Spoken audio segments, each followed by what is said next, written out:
अस्सलाम वालेकुम नाजरीन, मैं हूं असद अली तूर अपने प्रोग्राम असद तूर अनसेंसर्ड के साथ। आज जो बड़ी खबर है, एक तो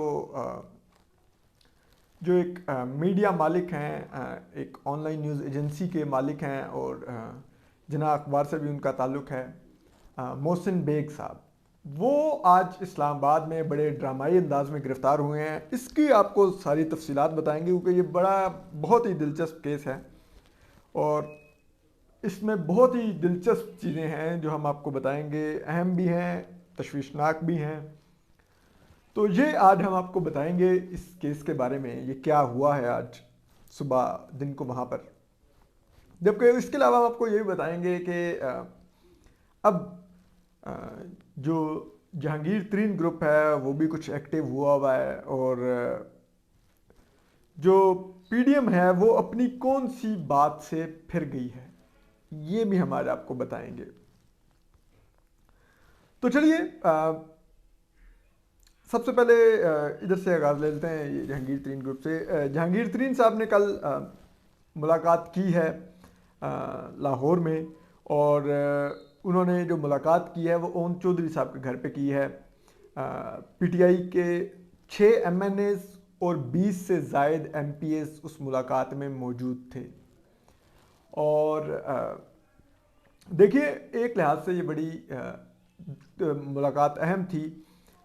एक तो ओन चौधरी साहब के घर होना, क्योंकि ओन चौधरी साहब इमरान खान साहब के बहुत लाडले और बहुत करीब थे।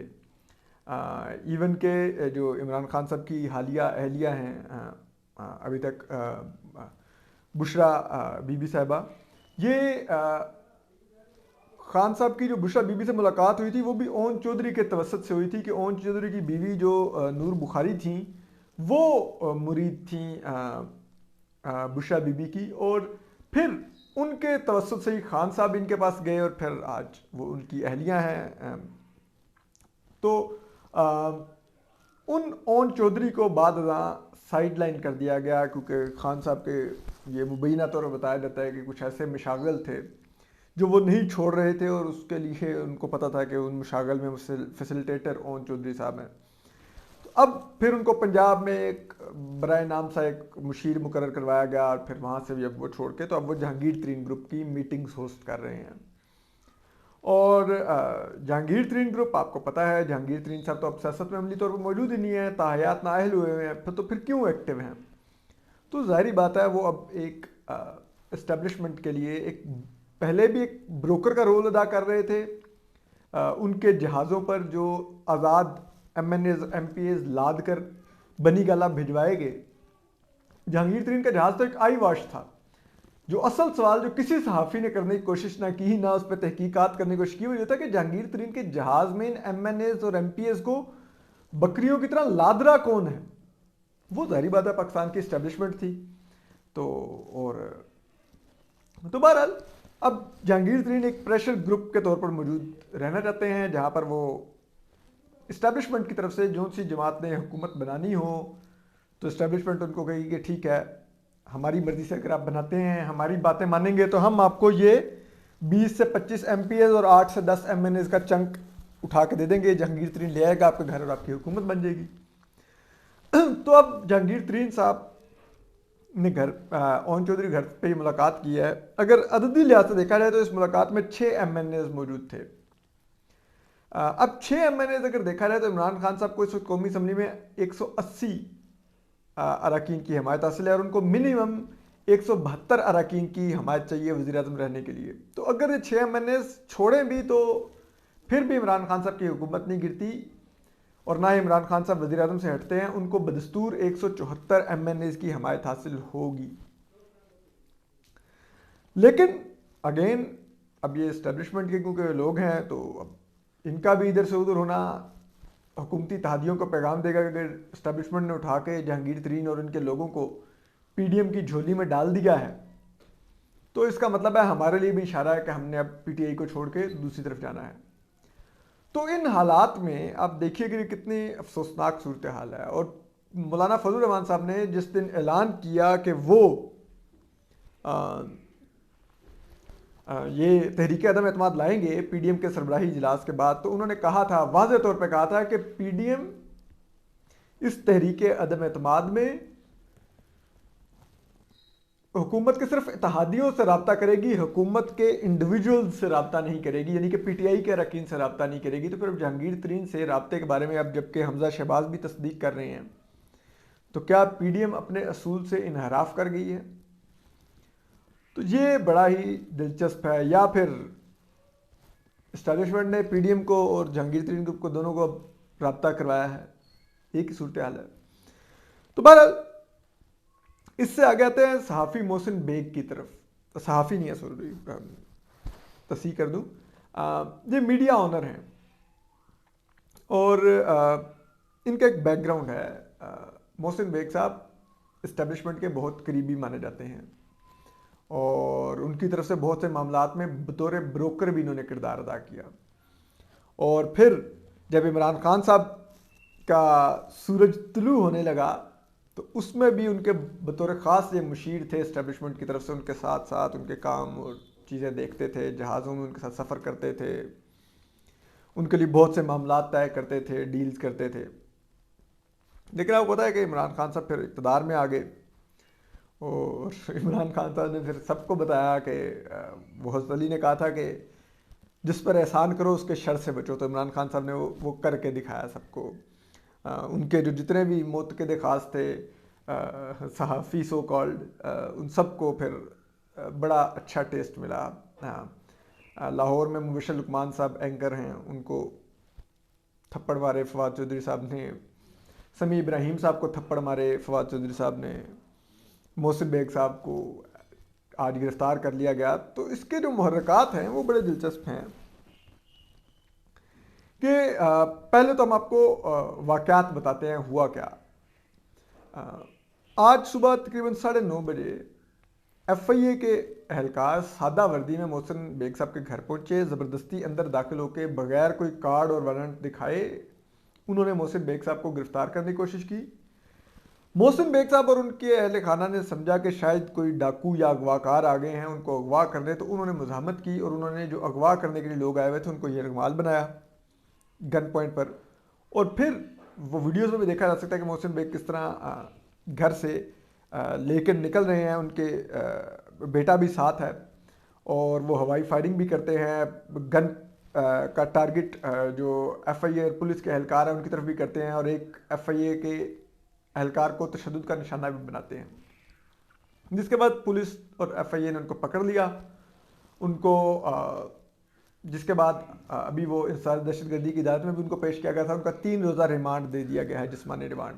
लेकिन जब वो आए तो उनके चेहरा पूरा वाज़ेह नज़र था कि उन पर बहुत तशद्दुद किया गया है। उनके चेहरे पर नील थे, सुर्ख निशान थे, नाक उनकी ये इधर साइडें खून भी निकला हुआ था, इधर माथे पर। अब हैरान कुन बात है कि पहली बात तो जज साहब को खुद ही देखना चाहिए था कि जिस मुलजिम को लाए इसको तो तशद्दुद किया हुआ है, तो वो उधर मेडिकल का हुक्म देते। लेकिन बहरहाल अब चीज़ ये है कि मोहसिन बेग साहब के खिलाफ ये बड़ी मज़का खेज अंदाज में कार्रवाई हुई है। उस FIR के मुतालिक के बकौल जो FIA ने काटी हुई है, FIA के साइबर क्राइम विंग ने, कि FIA cyber crime wing Lahore को आज सुबह 9 बजे मुराद सईद ने कंप्लेंट की, उसी वक्त FIA ने वो FIR काट दी और उसके बाद रेड किया मोहसिन बेग साहब के घर 9:30 बजे और उनको अरेस्ट कर लिया। जी कि 9 बजे FIR कटती है लाहौर में, 9:30 बजे FIA इस्लामाबाद में उनके घर पहुंच जाती है। भाई दिलचस्प बात है कि आधे घंटे में FIA ना सिर्फ FIR दर्ज करती है कंप्लेंट पर, बल्कि लाहौर से आके मुलजिम इस्लामाबाद में गिरफ्तार भी कर लेती है। 160 रुपये लीटर पेट्रोल हो गया इसमें। FIA कौन से F-16 पर चढ़ के इस्लामाबाद पहुंची मोहसिन बेग को अरेस्ट करने के लिए। और फिर दूसरी चीज़ ये है कि आप देखिए कि ये इस्लामाबाद हाई कोर्ट ने ये SOPs तय कर दी हैं अपने ऑर्डर में, जिसमें उन्होंने कहा था FIA को कि आप बगैर इंक्वायरी के पीका लॉ के तहत किसी के खिलाफ मुकदमा दर्ज नहीं कर सकते। आप पहले नोटिस भेजेंगे जिसके खिलाफ कंप्लेंट आएगी उस शख्स को, एक्यूज्ड को, उससे इंक्वायरी करेंगे पूरी, उस इंक्वायरी को कंक्लूड करके आप डिसाइड करेंगे कि ये केस बनता है या नहीं बनता। तो मोहसिन बेग साहब के खिलाफ पीका लॉ के तहत बगैर किसी इंक्वायरी के एफआईआर कटी कैसे? पहली बात, उनको इंक्वायरी के लिए आज तक समन क्यों नहीं किया गया? फिर तीसरी चीज कि उनको जिस अंदाज में गिरफ्तार किया गया, उनके घर में सादा कपड़ों में क्यों लोग गए?